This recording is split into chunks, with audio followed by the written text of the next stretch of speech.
أعوذ بالله من الشيطان الرجيم. بسم الله الرحمن الرحيم.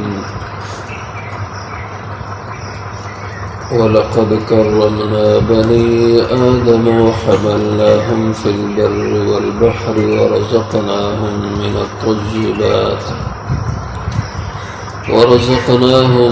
الطيبات وفضلناهم على كثير ممن خلقنا تفضيلا. يوم ندعو كل أناس بإمامهم فمن أوتي كتابه بيمينه فأولئك يقرؤون كتابهم ولا يظلمون فتيلا. ومن كان في هذه أعمى فهو في الآخرة أعمى وأضل سبيلا.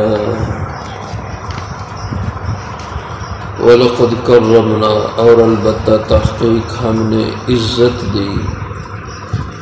بنی آدم، اولاد آدم کو، وَحَمَلْنَاهُمْ، اور ہم نے ان کو سوار کیا، فِي الْبَرِّ وَالْبَحْرِ، خشکی اور تری میں، وَرَزَقْنَاهُمْ مِنَ الطَّيِّبَاتِ، اور ہم نے ان کو روزی دی، رزق دیا پاکیزہ عمدہ چیزوں سے، وَفَضَّلْنَاهُمْ، اور ہم نے ان کو برتری دی، عَلَى كَثِيرٍ،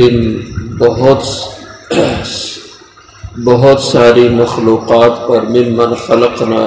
ان میں سے جو ہم نے پیدا کی، تفضیلا، ایک گنا فضیلت دینا. یوم ندعو، جس دن کہ ہم بلائیں گے، کل اناس، ہر انسانی گروہ کو، بِإِمَامِهِمْ، ان کے پیشوا کے ساتھ، فَمَنْ أُوتِيَ، پھر جو شخص دیا گیا کتابہ، اپنا اعمال نامہ، بِيَمِينِهِ، اپنے دائیں ہاتھ، فَأُولَئِكَ يَقْرَؤُونَ كِتَابَهُمْ، پس یہ لوگ پڑھیں گے اپنا اعمال نامہ، وَلَا يُظْلَمُونَ فَتِيلًا، اور نہیں ان سے زیادتی کی جائے گی ذرہ برابر بھی. وَمَنْ كَانَ فِي هَذِهِ أَعْمَى، اور جو ہوگا اس دنیا میں اندھا، فَهُوَ فِي الْآخِرَةِ أَعْمَى، پس وہ آخرت میں بھی اندھا ہوگا، وَأَضَلُّ سَبِيلًا، اور بہت بھٹکا راہ کا.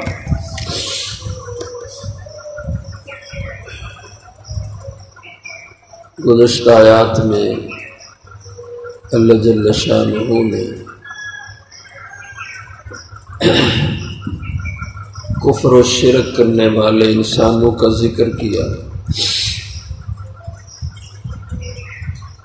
اور ان کی ہلاکت تباہی کا ذکر کیا. اب اللہ جل شانہ فرماتے ہیں کہ ہم نے اصل میں فطری طور پر انسان کو بڑی عزت دی ہے،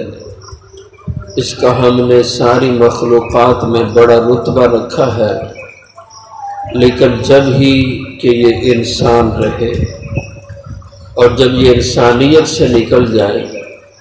تو پھر اس کی حیثیت اللہ کی نظر میں کچھ بھی نہیں رہتی، اور پھر یہ اسی قابل ہے کہ اس کو دوزخ کے گڑھے میں پھینک دیا جائے اور یہ دنیا میں بھی ذلیل و رسوا ہو اور آخرت میں بھی ذلیل و رسوا کر دیا جائے. تو فرمایا وَلَقَدْ كَرَّمْنَا بَنِي آدم، اور البتہ تحقیق ہم نے تکریم دی، عزت دی، بنی آدم، اولاد آدم کو، وَحَمَلْنَاهُمْ فِي الْبَرِّ وَالْبَحْرِ، اور دوسری آیت میں ارشاد فرمایا کہ لَقَدْ خَلَقْنَا الْإِنسَانَ فِي أَحْسَنِ تَقْوِيمٍ، ہم نے انسان کو بڑے خوبصورت ڈھانچے میں رکھا. ظاہر ہے انسان ذرا اپنے جسم پہ نظر ڈالے اور مخلوقات پہ نظر ڈالے، اللہ نے اس کو ایک معتدل قد کاٹ دیا، ایک معتدل چہرے کی شناخت دی،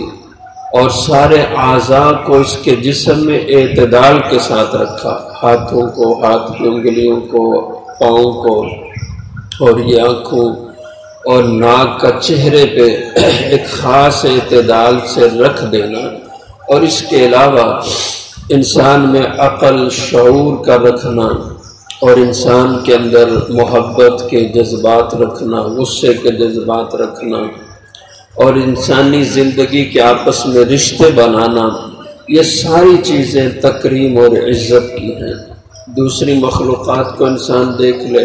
حیوانات کو دیکھ لے، اور اسی طرح حشرات کو دیکھ لے، ان سب میں جو معتدل ساخت والی جو مخلوق ہے وہ یہ انسان ہے۔ تو اللہ تعالیٰ نے ظاہری طور پہ بھی اس انسان کو ایک خوبصورتی دی ہے، ایک حسن صورت سے نوازا ہے، اور اس کے علاوہ بہت سی قابلیتوں اور صلاحیتوں سے اللہ نے اس انسان کو سب سے ممتاز رکھا ہے۔ وَحَمَلْنَاهُمْ فِي الْبَرِّ وَالْبَحْرِ، اور ہم نے دنیا کے اندر آسائش کے تمہیں سارے سامان دیے، اور ساری مخلوقات کو تمہارے تابع کر دیا، تمہیں ہم نے سوار کیا۔ حملناہ، سوار کرنے سے مراد کہ تمہاری راحت کے لیے، تمہاری نقل و حمل کے لیے ہم نے تمہیں سواریاں دی، جانوروں کی شکل میں سواریاں، اونٹ، گھوڑا، خچر، اور اسی طرح دیگر جو دھاتے ہیں ان سے بنی سواریاں، گاڑیاں اور ہوائی جہاز طرح طرح کی۔ وَحَمَلْنَاهُمْ، اور ہم نے سوار کیا ان بنی آدم کو فی البر والبحر، خشکی اور تری میں، اس زمین کے اوپر بھی، سمندروں کے اندر بھی اس کی سواریوں کا ہم نے انتظام کیا۔ وَرَزَقْنَاهُمْ مِنَ الطَّيِّبَاتِ، اور اس کو روزی اور رزق دیا طیبات سے۔ طیبات کہتے ہیں ایسی غذائیں جو حلال بھی ہیں اور لذت والی بھی ہیں، عمدہ، لذت والی اور حلال، پاکیزہ، یہ دونوں صفات ہوں تو اس غذا کو طیب کہا جاتا ہے۔ تو ہم نے تمہیں پاکیزہ اور عمدہ قسم کی غذائیں رزق کے طور پر دی، اور انسان اپنے علاوہ مخلوقات کی غذاؤں پہ نظر ڈالے تو ان میں یہ چیز نظر نہیں آتی۔ اگر کہیں حلال اور پاک ہے لیکن اس میں یہ لذت والی چیز نہیں ہے، حیوانات کو دیکھ لو آپ، تو یہ اس انسان کے لیے اللہ نے راحت کے لیے، عیش کے لیے طرح طرح کے اسباب پیدا کر دیے۔ وَفَضَّلْنَاهُمْ عَلَى كَثِيرٍ مِّمَّنْ خَلَقْنَا تَفْضِيلًا، اور ہم نے فضیلت دی۔ فضل کے اصل معنی لغوی ہوتے ہیں زیادتی کے، زیادہ کرنا، اس کو فضل کہا جاتا ہے۔ تو فضلناہم علی کثیر، ہم نے زیادہ کیا ان انسانوں کو، بنی آدم کو، ثواب میں، اجر میں، مرتبے میں، علی کثیر،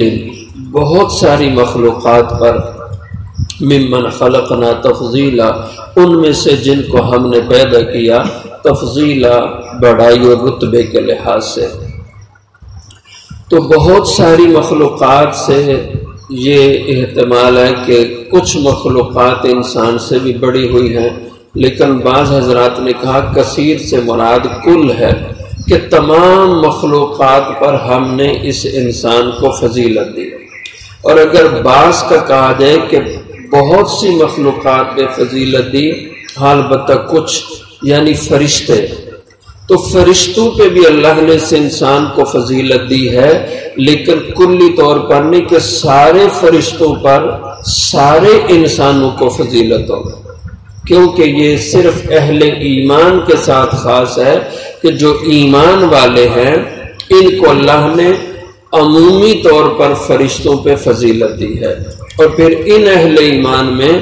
جو پیغمبر ہیں، اولیاء کرام ہیں، ان کو تمام فرشتوں پہ اللہ نے فضیلت دی ہے، اور جو عام مومن ہیں ان سے جو مقرب فرشتے ہیں وہ درجے میں اونچے ہیں، جبریل ہیں، میکائیل ہیں، اسرافیل ہیں۔ جو عام ایمان والا مسلمان ہے ان مسلمانوں سے بہرحال ان مقرب فرشتوں کا رتبہ زیادہ ہے، لیکن جو اہل اللہ ہیں، جن کو اللہ سے خاص تعلق نصیب ہے ان اہل اللہ کو ان سے بھی اللہ نے فضیلت دی ہے۔ اس لیے کثیر کا لفظ استعمال کیا کہ ہم نے ان کو فضیلت دی، بہت سی مخلوقات پر جو ہم نے پیدا کی ہیں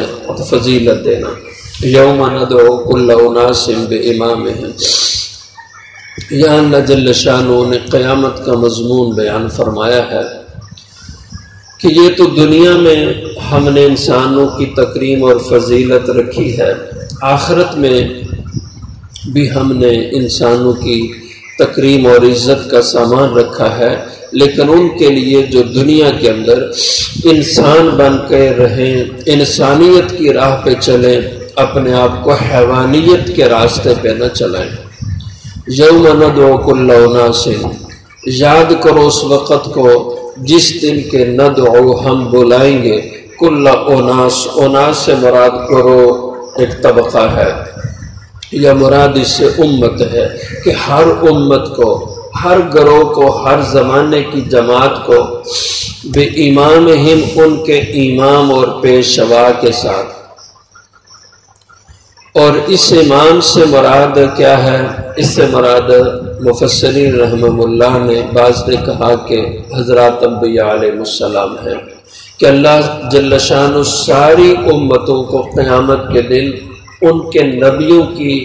قیادت کے اندر میدان محشر میں اکٹھا کریں گے۔ حضرت آدم علیہ السلام اپنی امت کے امام بن کے، حضرت نوح علیہ السلام، ادریس علیہ السلام، ابراہیم علیہ السلام، حضور اکرم صلی اللہ علیہ وسلم اپنی امت کی قیادت کرتے ہوئے محشر کے میدان میں پہنچیں گے، اور پھر اللہ جل شانہ سب پیغمبروں سے پوچھیں گے تم نے میرے احکامات، میرے پیغامات اپنی امتوں تک پہنچائے؟ وہ کہیں گے ہم نے پہنچائے ہیں۔ امتوں سے اللہ پوچھیں گے، بعض امتیں انکار کریں گی، ہمیں تو کوئی پیغام کسی نے نہیں دیا۔ اللہ نبیوں سے پوچھیں گے تمہارا کوئی گواہ؟ وہ کہیں گے کہ باری تعالیٰ ہماری گواہ آخری امت ہے۔ اور یہ قرآن کریم میں مضمون بیان کیا، وَكَذَلِكَ جَعَلْنَاكُمْ أُمَّةً وَسَطًا لِتَكُونُوا شُهَدَاءَ عَلَى النَّاسِ وَيَكُونَ الرَّسُولُ عَلَيْكُمْ شَهِيدًا، تمہیں ہم نے امت متوسط بنایا، امت وسط، تاکہ تم انسانیت پر گواہ کھڑے کیے جاؤ اور تمہارے اوپر پھر تمہارے نبی گواہ کھڑے کیے جائیں۔ یہ امت کہے گی باری تعالیٰ یہ پیغمبر سچ کہتے ہیں، تو ان کی امتیں کہیں گی کہ یا اللہ یہ تو موجود ہی نہیں تھے ہمارے زمانے میں، یہ ہم پہ گواہی کیسے دے سکتے ہیں؟ اللہ اس امت سے کہیں گے بھائی تم تو نہیں تھے اس زمانے میں، تم کیسے گواہی دے رہے ہو؟ یہ امت کہے گی کہ یا باری تعالیٰ ہمیں جو ہمارے پیغمبر نے کتاب قرآن پاک دیا تھا، ہم نے اس قرآن میں پڑھا تھا کہ ہر پیغمبر نے اپنی امت کو پیغام تیرا پہنچا دیا تھا۔ جیسے آپ مضمون اکثر پڑھتے رہتے ہیں کہ قال یا قوم اعبدوا اللہ ما لکم من الہ غیرہ، پیغمبروں کی دعوت، سارے پیغمبروں کی دعوت اللہ نے قرآن کریم میں بیان کی کہ انہوں نے اپنی امتوں کو اللہ کی توحید کی دعوت دی، قیامت سے ڈرایا، اللہ کے عذاب سے ڈرایا، جنت کی خوشخبریاں دی۔ یہ امت کہے کہ ہم نے قرآن میں پڑھا، اور پھر اس پہ حضور اکرم صلی اللہ علیہ وسلم فرمائیں گے کہ یا اللہ میری امت سچ کہتی ہے، قرآن میں یہی کچھ تھا کہ سارے نبیوں نے تیرے پیغام اپنی امتوں تک پہنچا دیے۔ تو یہ ہے کل اناس بامامہم، ہر گروہ، ہر امت جماعت اپنے امام کے ساتھ، پیشوا کے ساتھ قیامت کے دن لائی جائے گی۔ فمن اوتی کتابہ بیمینہ، پھر جن جن کو دیا گیا ان کا اعمال نامہ، ان کی کتاب زندگی کی، بیمینہ ان کے دائیں ہاتھ، فاولئک یقرؤون کتابہم، تو یہ لوگ پڑھیں گے اپنی کتاب کو، اپنے اعمال نامے کو، ولا یظلمون فتیلا، اور اس میں دیکھیں گے کہ ان کے ساتھ ذرہ برابر بھی ظلم اور زیادتی نہیں ہوگا۔ جو دنیا میں کیا تھا وہ اسی طرح لکھا ہوا پائیں گے، جو اچھا کیا وہ بھی ملے گا۔ من یعمل مثقال ذرۃ خیرا یرہ ومن یعمل مثقال ذرۃ شرا یرہ، جس نے نیکی کی ذرہ برابر وہ بھی محفوظ، جس نے بدی کی ذرہ برابر وہ بھی محفوظ ہے، لا یظلمون فتیلا، کسی کے ساتھ ذرہ برابر، فتیل کے برابر بھی ظلم نہیں کیا جائے گا۔ فتیل اس کے مرادی معنی تو یہی ہے ذرہ، یعنی معمولی سے معمولی چیز، اور لغت کے اعتبار سے عربی میں فتیل کہا جاتا ہے کھجور کی گٹھلی ہوتی ہے، اس کے پیٹ میں ایک لکیر ہوتی ہے، اس لکیر میں ایک باریک سا دھاگا ہوتا ہے، بہت باریک دھاگا ہوتا ہے، نرم سا، اس دھاگے کو عربی میں فتیل کہا جاتا ہے۔ اور اسی طرح دوسرا لفظ قرآن کریم میں نقیر کا استعمال ہوا ہے کہ اللہ تعالیٰ ان کے اوپر نقیر کے برابر بھی ظلم نہیں کریں گے۔ نقیر کہتے ہیں اسی کھجور کی پشت پہ ایک باریک سا سوراخ ہوتا ہے، نقطہ ہوتا ہے بہت باریک سا، اور جہاں سے یہ کھجور کی گٹھلی پھٹتی ہے اور اس میں سے کونپل نکلتی ہے، یہ جو باریک سوراخ یا نقطہ ہے، اس نقطے کو عربی میں نقیر کہا جاتا ہے۔ اور اسی طرح تیسرا لفظ بھی اسی گٹھلی کے اعتبار سے قرآن کریم میں استعمال ہوا ہے، ما یملکون من قطمیر، سورہ فاتر میں قطمیر کا لفظ ہے۔ قطمیر کہتے ہیں عربی میں کھجور کی پوری گٹھلی کے اوپر ایک باریک سی جھلی ہوتی ہے، بہت باریک سا پردہ ہوتا ہے، آپ کھجور کو کھولیں، گٹھلی کو نکالیں تو گٹھلی کے پورے کے اوپر ایک پردہ سا لگا ہوتا ہے، بہت باریک جھلی ہوتی ہے، ٹشو ہوتا ہے، اس کو قطمیر کہا جاتا ہے۔ ما یملکون من قطمیر، کہ یہ لوگ جن کو اللہ کے سوا پکارتے ہیں وہ نفع نقصان کے قطمیر کے برابر بھی مالک نہیں ہے۔ تو مراد اس سے معمولی چیز، ولا یظلمون فتیلا، نہیں ظلم کیا جائے گا ان پہ فتیل برابر بھی۔ ومن کان فی ہذہ اعمی، اور جو ہوگا اس دنیا میں اندھا، فہو فی الآخرۃ اعمی، وہ آخرت میں بھی اندھا ہوگا۔ مراد اس سے یہ نہیں ہے جو دنیا میں نابینا لوگ ہیں وہ آخرت میں بھی حشر میں نابینے اٹھائے جائیں گے، یہ نہیں ہے مراد۔ مراد اس سے اندھا ہونے سے کہ جو انسان حق سے اندھا ہے، جیسے قرآن کریم نے کفار کو کہا سمن بکمن عمجن، کہ یہ کافر سارے کے سارے بہرے ہیں، گونگے ہیں، اندھے ہیں، حالانکہ سب تو ایسے نہیں ہیں، سارے عقل مند تھے، دیکھتے بولتے تھے، لیکن کہا بہرے ہیں کہ حق سنتے نہیں ہیں، گونگے ہیں، حق کو زبان سے بولتے نہیں ہیں، اندھے ہیں، حق کی نشانیاں آنکھوں سے دیکھتے نہیں ہیں۔ ایک حدیث میں آتا ہے حضور اکرم صلی اللہ علیہ وسلم نے فرمایا قیامت کے قریب لوگوں پر ایسے بادشاہ بنائے جائیں گے، ایسے بادشاہ مسلط ہوں گے جو بہرے، گونگے اور اندھے ہوں گے۔ اور آج ہم دیکھ رہے ہیں ایسے حکمرانوں کو جو حق کے سننے سے بہرے ہیں،